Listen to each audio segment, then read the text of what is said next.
Okay, I will talk about fluctuation limits for neural networks in the example of nonlinear Hawkes processes.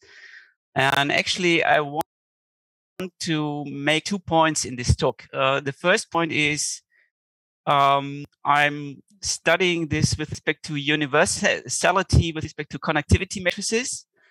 And the second point is I want to promote a method on the weak convergence of fluctuations that goes beyond the usual tightness arguments.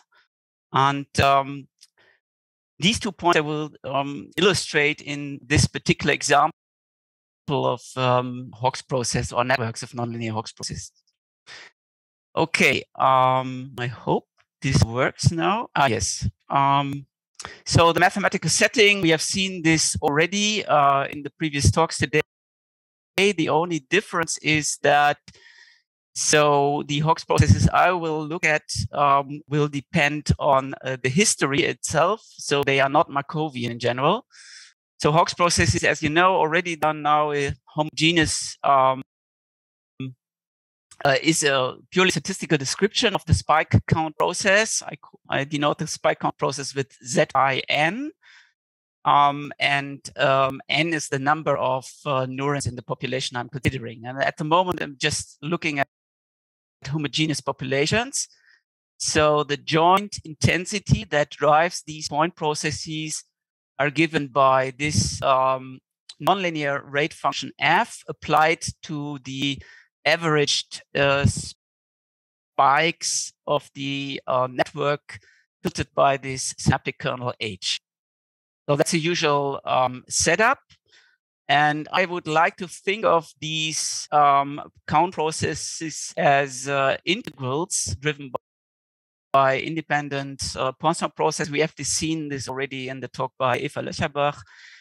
And the advantage of this representation is that you can apply basically tricks from dynamical systems theory in order to investigate these processes.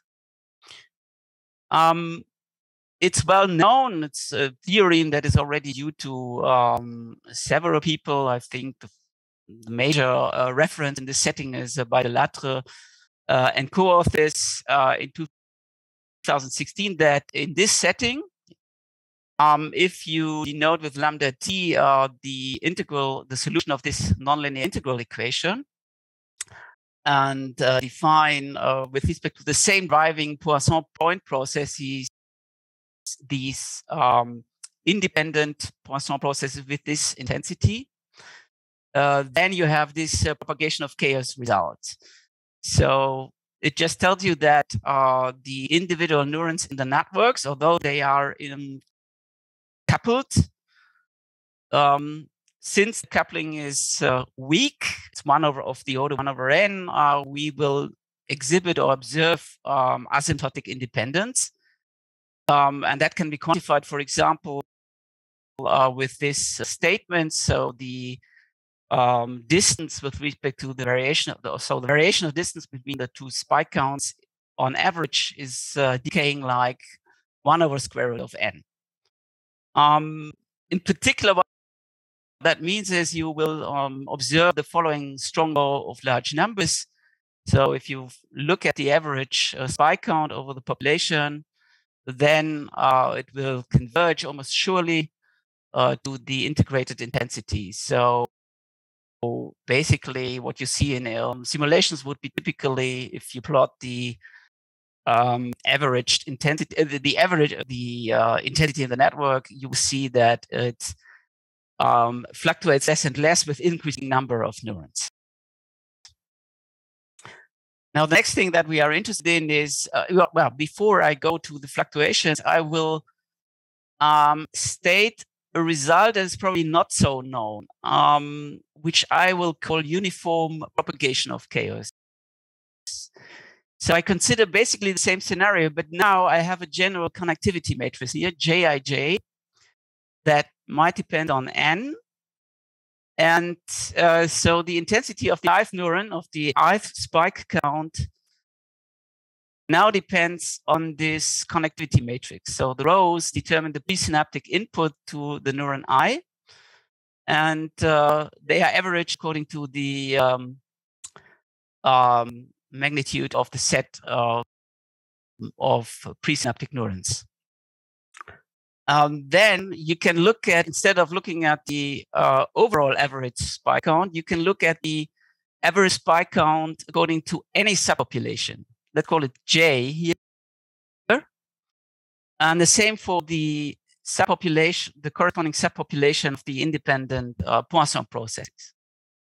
Then you have a uniform law of large numbers, or let's say uniform propagation of chaos result, in the set that if you measure distance with respect to the total variational norm with respect to these two averaged quantities, they are also decaying in expectation, but now in a different order, where the order is determined by a lower bound on the number of presynaptic neurons to each neuron I in the network. So Kn is a lower bound for all the, let's say, non-zero entries in each row of this connectivity matrix. And you have this uniform, first of all, law of large numbers, in that sense that the ensemble averages of the network are converging or near to the corresponding ensemble averages of the Poisson process, and that with a rate that is determined by this lower bound of the presynaptic inputs.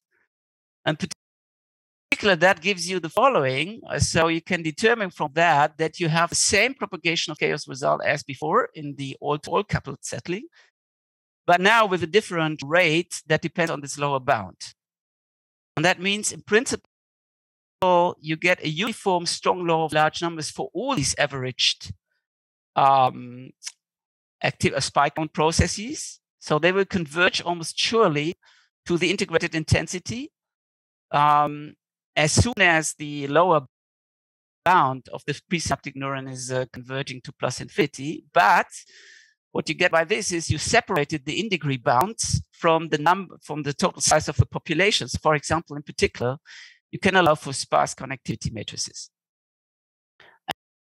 and can, for example, compare the K over N limits very much in the spirit of Van Weeswijk and others did this in the context of networks of binary neurons. So we've worked this out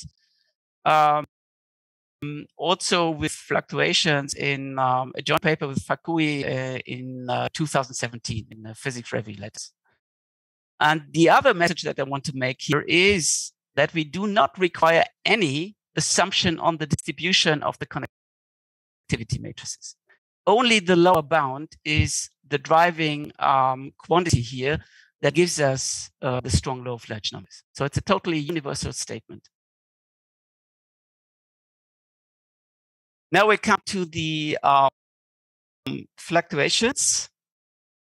And so I'm going back, first of all, to the easy setting of all-to-all coupling. And I'm looking at this Gaussian statistics. So once we know that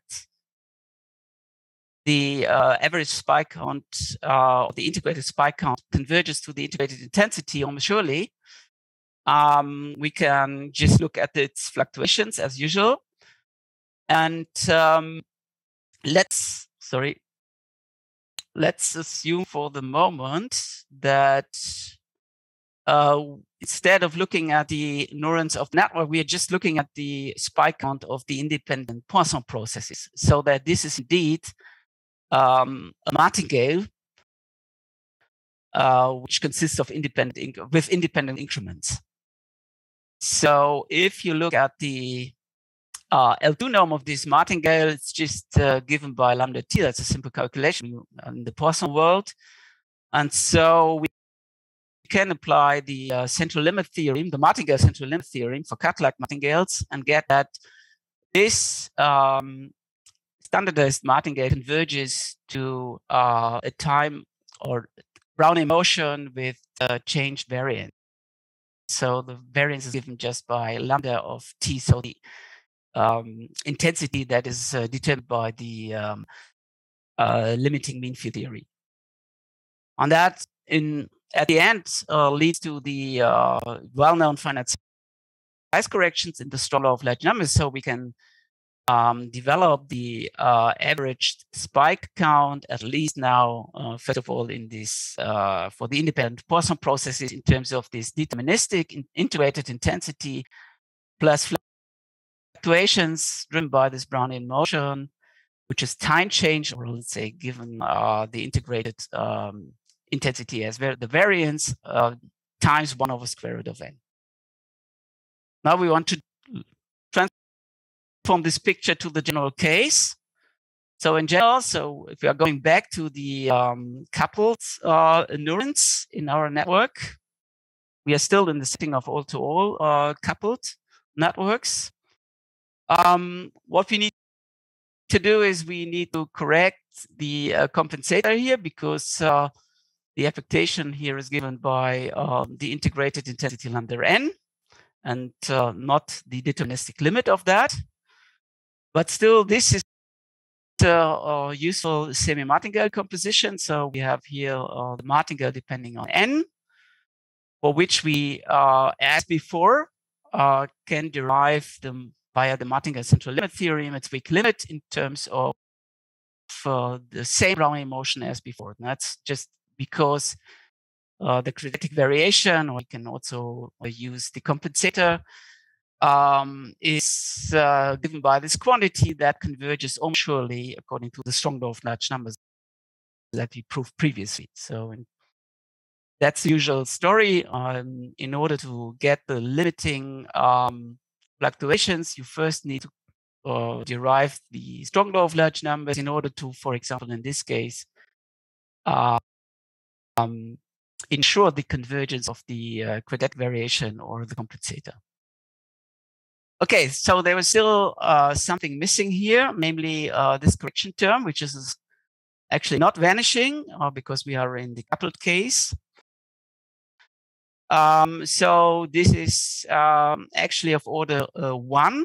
So it doesn't vanish asymptotically. I may take care of this in the limit. And the usual thing is, well, to look at the Taylor expansion of these quantities. So the intensity of the network, of finite size network, if you want, so is just given by this nonlinear transfer function f, rate function f, applied to the average spike count filtered with this synaptic kernel, minus the same quantity in the asymptotic limit. And the Taylor expansion, the idea of the Taylor expansion is just to look at this at the deterministic limit. This is actually the so-called linear noise approximation. I'll come to this slightly at a later point. So that's a simple way you can derive an asymptotic limit. So if you do this, if you look at the Taylor expansion at this deterministic limit, then we get the standardized average spike count, sorry for that, the standardized average spike count integrated against the synaptic filtering as the first term in the Taylor expansion. And then we have a remainder, and this remainder can, for example, be bounded by the order of 1 over square root of n if, for example, the rate function is sufficiently good, for example, if the second derivative is bounded. If we insert this into the previous semi-martingale expansion, then we get an implicit equation in the implicit integral equation in terms of the standardized fluctuations. And here's the other message that I want to make, as I already mentioned at the very beginning. So so the usual way in the literature would be now to prove tightness of the laws of the standardized laws, to go to weak limits of weakly convergent subsequences and to identify the limit. That's the usual way. But you have much, much more here, which I think should be more exploited also by the mathematicians, because you have a linear expansion. And basically, what you can do here is, for example, in this case, you can integrate by part this term. You get the first, the linear approximation from the Taylor expansion. What you get here is a convolution of the standardized fluctuations with respect to a kernel that depends on T and U. And if you insert this, you get a Volterra integral equation, a linear Volterra integral equation of second kind in the standardized fluctuations, driven by this martingale part plus some remainder that can be handled. So in principle, what you get is you can represent the asymptotic fluctuations in terms of the resolvent kernel associated with this Volterra equation of second kind. That's fairly explicit because it's just the exponential of the kernel. And basically, the main thing or the useful thing here is that this is a score-out continuous functional. So if you apply the functional to this martingale, then you know that the martingale is already converging according to the martingale's limit theorem. Then also this transport into weak convergence of the standardized fluctuations. You have to take care of the remainder, but the remainder is actually going to zero, in fact, even almost surely in some sense. So in a stronger sense. So this is a special case where the sum of weakly convergent subsequence actually is converging as well. Slutsky's theorem, probably you know this very well. Okay, and if you exploit this, then you can formulate for the homogeneous population this result that we published. By the way, this is joint work with Heesen, who wrote her master thesis on this. So if you apply, for example, the previous analysis in the setting where F is C2, F and F prime should be Lipschitz, and H is C1, then you can prove that with this analysis that I've shown you with this expansion that actually Y is the standardized fluctuations in the network, in the homogeneous network is converging, weakly converging to the solution of this stochastic Volterra integral equation, where value is the same as before. It's the Brownian motion with the variance given by the integrated intensity that we've just identified at the very beginning in the context of the law of fluid dynamics of the networks. And that gives us this second order correction to the intensity. So we can represent the intensity lambda n of the network as its deterministic limit plus fluctuations, stochastic fluctuations of the order 1 over square root of n. And sigma of t is explicitly given here in terms of the rate function, the derivative of the rate function applied at the integrated intensity filtered by the synaptic kernel, as it should be, times g, and g is the solution of this stochastic Volterra equation. So it's basically this sigma reflects the fluctuation, the second order corrections to the mean field limit, to the deterministic mean field limits coming from the from the memory in the intensity driving the network, basically. So that's the intuition of this integral equation that determines here the fluctuations here. I have added some numerical illustration to see the advantage and the drawback of this approximation of this result. So I've chosen here for simplicity an exponential kernel, basically. So actually it's a gamma kernel for some technical reasons. I should mention this. So in the paper, we still needed to assume that the synaptic kernel at 0 is 0. That simplifies a little bit the computations, but it is not necessary. So we could also apply the same result as I already mentioned, stated in the previous theorem, to general synaptic kernels, which do not vanish at 0.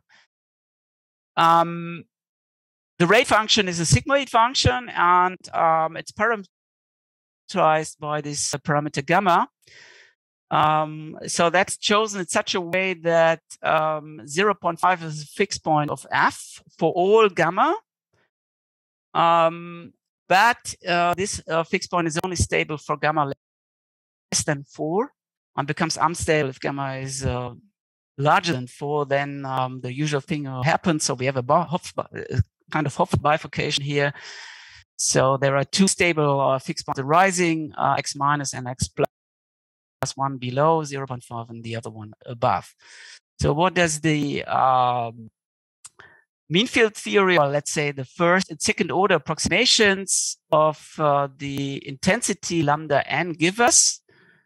So in the stable case, the red dot is just the deterministic mean field theory, because we have a stable fixed point. The average rate is converging to 0.5. And we see that pretty much so the blue one should be the true observed intensity in that one. The black one is the second order approximation. I mean, of course, we do not believe into the single trajectories, but the only thing that I want to make is that, well, as a rule of thumb, or let's say by visual inspection, mean and standard deviation are of the same order. The same is actually true in the critical case where we approach with gamma parameter 4. Then we have some transient, basically, behavior in there. But above gamma equal to 4, so I think this is gamma equal to 5. I'm not quite sure. I think so. Then we have in the true network bistable behavior, because the activity is just jumping in between the lower and upper stable fixed point.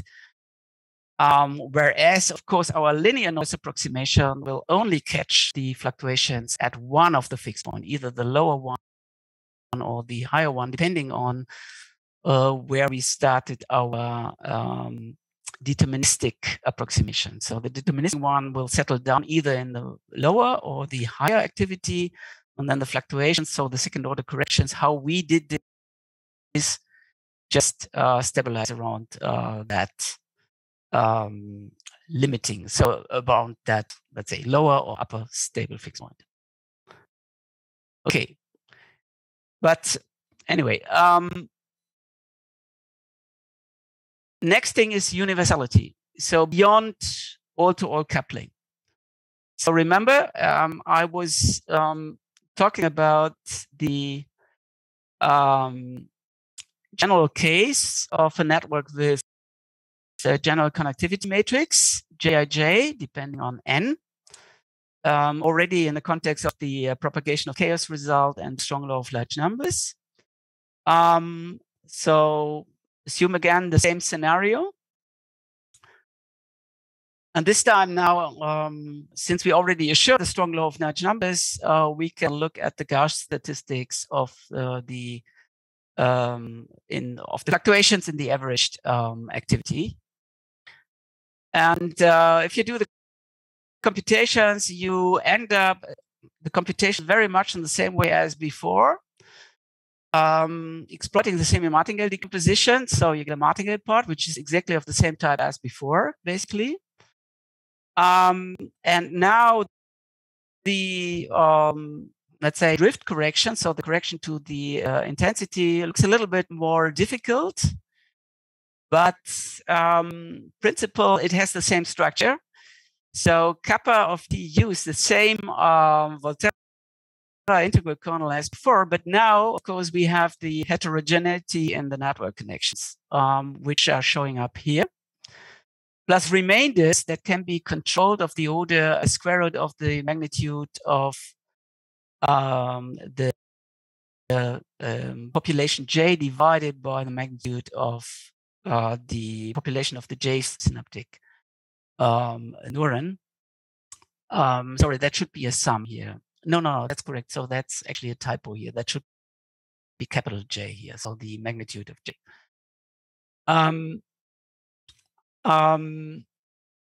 Sorry, that's wrong. This should be a lower bound on all the magnitude of numbers of presynaptic neurons to the neuron J's in the network. Sorry. So once again, if you control the if you can control the remainder or not, you can represent again the standardized fluctuations, in particular for the, let's say, neurons in the set of presynaptic neurons to neuron I, for example, in terms of the coupled system of linear Volterra equations of second kind. So this kernel is, and the resolvent kernel here associated to this is more or less of the same structure. So we have the resolvent of the integral kernel kappa tu, but on top, of course, we have also the resolvent basically on the connectivity matrix, which induces this matrix entries here. And so here are now new issues to analyze. So the first thing is, in order to ensure now the reconvergence of the standardized fluctuations with the same strategy as before. So we already have the central limit theorem for the driving martingales. That's as before. But in order to ensure the reconvergence of the whole bunch of standardized fluctuations, we need to ensure or we need to ensure a strong convergence result on the resolvent kernel here. And also, as I already said, a strong control on the remainder. But on top of that, the asymptotic limiting fluctuations here will be copies of the Brownian motion W lambda, the same Brownian motion as before. But these copies depend on the neuron I. And depending on joint overlap of the presynaptic neurons, these Brownian motions might correlate. So they might become completely independent. For example, if Kn, if the set of presynaptic neurons is growing to infinity on another scale than n, for example, logarithmic scale, then you will see that the Brownian motion will become independent necessarily. But they could be also completely dependent if there is a complete overlap in this set of presynaptic neurons. So you can specify that explicitly, but therefore, of course, you need asymptotic assumptions on the sequence of connectivity matrices in the network.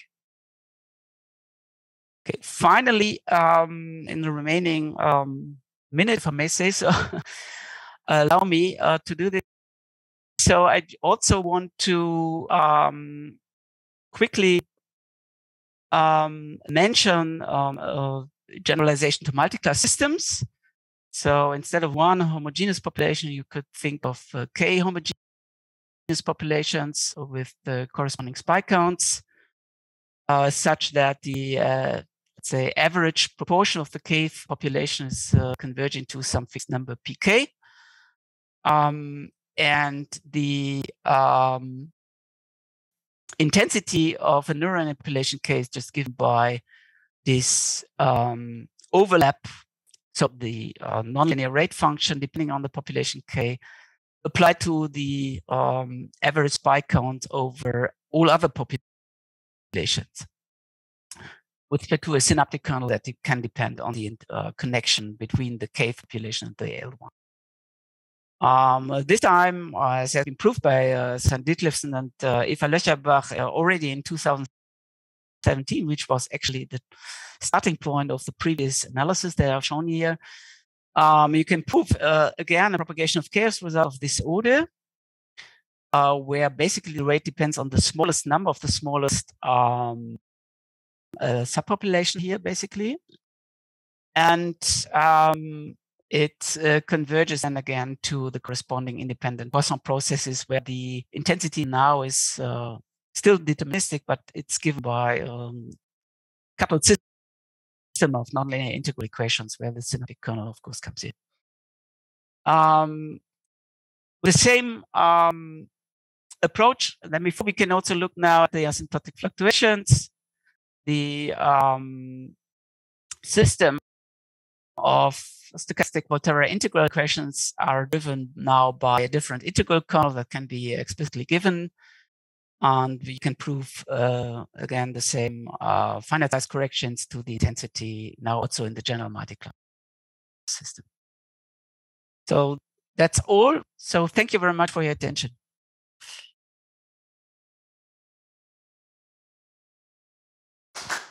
Thank you, Wilhem, for this very nice talk and very dense talk also. Lots of results. Any burning question from the audience? Not yet. I was curious myself about, you know, you're talking about non-complete graphs at several places in your discussion.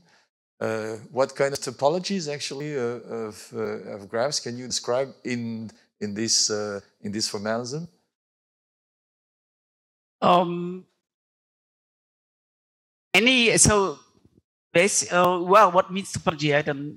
So certainly beyond Bernoulli graphs, yeah. Bernoulli graphs. Bernoulli graphs. So in particular, you can probably this from Breisreich theory. That was actually a theory. That was actually the also one motivation behind this analysis. We have two parameters in these networks, k and n. So n is the number of neurons, k is the in degree of presynaptic, so the number of presynaptic neurons. And basically what van Breisreich showed in the context of binary neural networks was that if you let first n tend to infinity, but keep k fixed, you have a Poisson limit instead of a central limit theorem. And then on top of that, if you let k tend to infinity, you have a central limit theorem on the Poisson processes. So you get basically Gaussian fluctuations of Poisson processes. That's actually the heart of the van Breisreich theory. And as you probably know, the proofs are not, or let's say in that sense, rigorous, and it's difficult to really quantify the asymptotic results.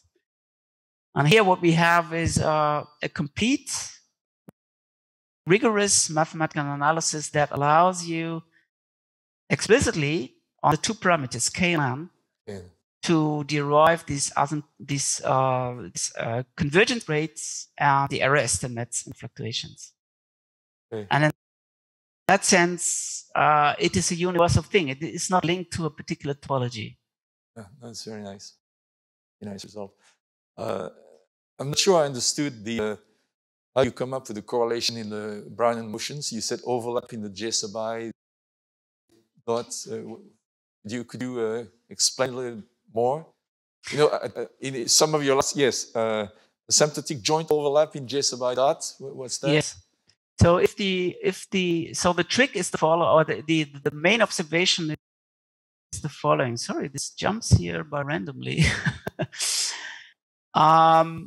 If you look at the at the intensity driving the ith neuron, lambda in, right? So it is depending on the set of presynaptic neurons determined by the non-zero entries in the ith row of the connectivity matrix. All right. Now imagine that you would have identical rows.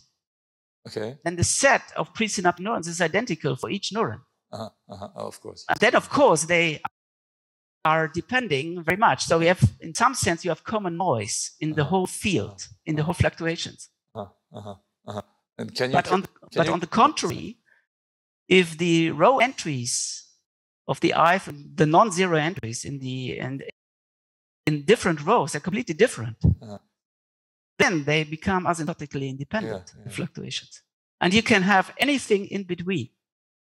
Yes. Right? Yes, yes. So you have an infinite field of Brownian motions, and they are correlated or uncorrelated depending on the asymptotic overlap of these connectivity matrices. So there you need to formulate, of course, additional assumptions. Yeah, I got it. Eva.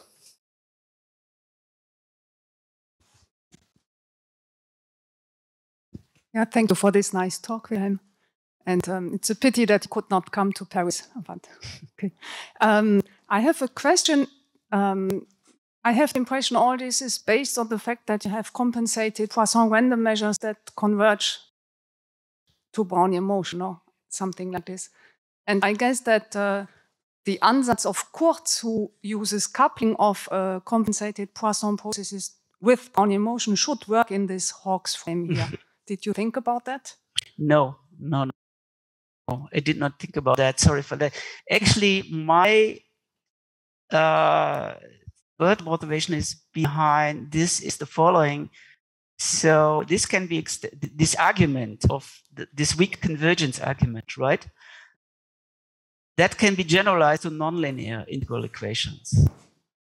The only miracle here inside is you put every fluctuations into the central limit theorem. And if you are able to represent the fluctuations in terms of, in this case, we have a linear resolvent, but it can be nonlinear. So you have a semi-martingale decomposition where the left-hand side, the standardized fluctuations are given by some nonlinear fixed point of the driving noise. And as long as you can control this fixed point map reasonably well, the same applies. And that is beyond, I think, coupling that you have in mind. So I think that is more, needs more particular structure. Okay. Oh, Bruno has the question. Can you read the question or do you want me to read it? Okay. No, I am on Zoom. Do you hear me? Yes. Yes. Hello, Wilhem. Hi. My question is a bit away from what you have done, but I am really interested in this kernel kappa TU. And my question is the following. Assume that now you perturb your system with a time-dependent perturbation. So you have something which is a bit non-stationary or a stimulus. Is the effect of this stimulus can it be described in terms of the convolution of your kernel with that stimulus? Yes. So this means that your kernel is what people call a receptive field, and I think it's a very interesting result. So basically, what this gives is that you separated with this kernel fluctuations from the rest.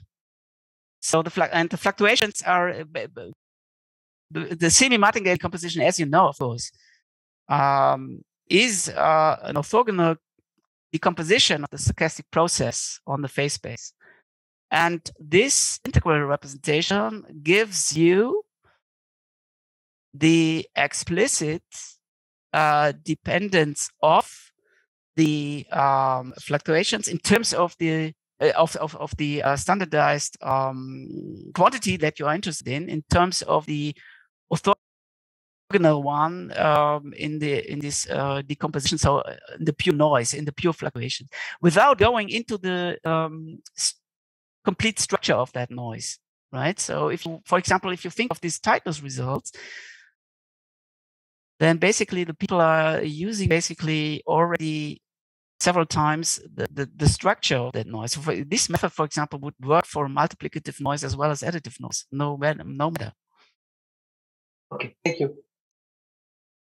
Okay, thank you. Any more questions from the YouTube channel? No? From the audience? So thank you again, Wilhem. We thank you.